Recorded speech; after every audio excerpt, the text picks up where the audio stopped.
2.5 years after COVID-19 first made an appearance, there is little sign yet the country or the world can fully relax. Yet some critics, including ACT Party leader David Seymour, argue the government should drop its traffic light framework and end restrictions that affect businesses. I'm joined by MBR's political editor Brent Edwards. So Brent, COVID case numbers are going back up. How serious is it?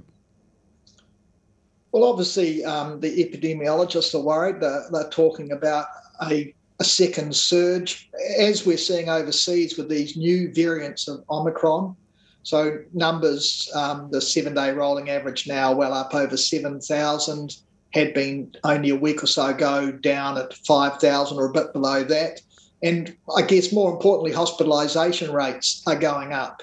And that's always been a concern for the government of trying to manage the outbreaks so that the hospital system doesn't get overwhelmed. And if you couple that at the moment with the fact that we've got a real outbreak of flu because we haven't really had seasonal flu over the last 2 years, that is putting pressure on the hospital system.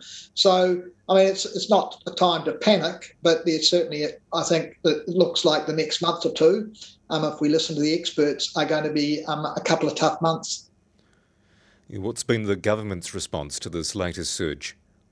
Well, the government's response has been, there's been talk about will it change the alert settings of the traffic light system and go from orange to red. At this point, it says no. There's no imminent decision to do that, but it's still happy with the orange light setting.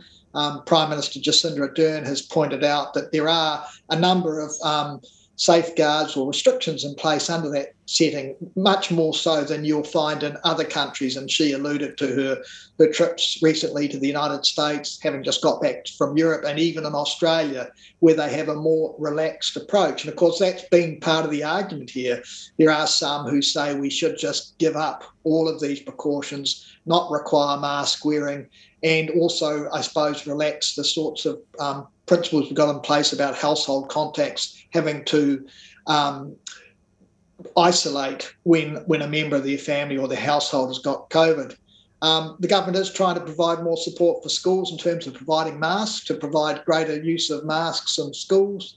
And it's also cut back the number of days. Previously, you didn't have to go into isolation if you had COVID within a 90-day period. Now it's brought it back down to 29 days, those sorts of things. So it's just trying to tighten up some of those measures to help try and slow the spread of Omicron. Yeah, well, what should businesses expect? Well, businesses, I guess, as a worst-case scenario, they should look at what might happen if we go to a red light setting, and that will particularly obviously affect hospitality businesses because, again, it brings back restrictions on how many people you can have at indoor venues down to 200, and also you need to have them seated, etc., and placed apart, but no restrictions on outdoor venues. So, they should consider that. And obviously businesses are struggling anyway at the moment because with absenteeism caused by both staff having COVID but also being household contacts, they're having to deal with that. And there's a bit of a debate, I think, in the business community. There are obviously some who believe that all those restrictions should be dropped, but it was interesting to see that software sort of businessman, Nat Torkington, the other day tweeting about this and saying that those businesses, pushing to have all restrictions dropped were just silly.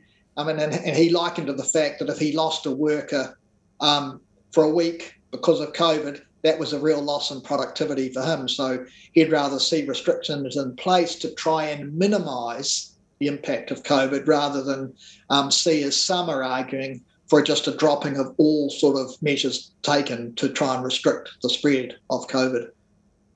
Brent Edwards, thanks for your time.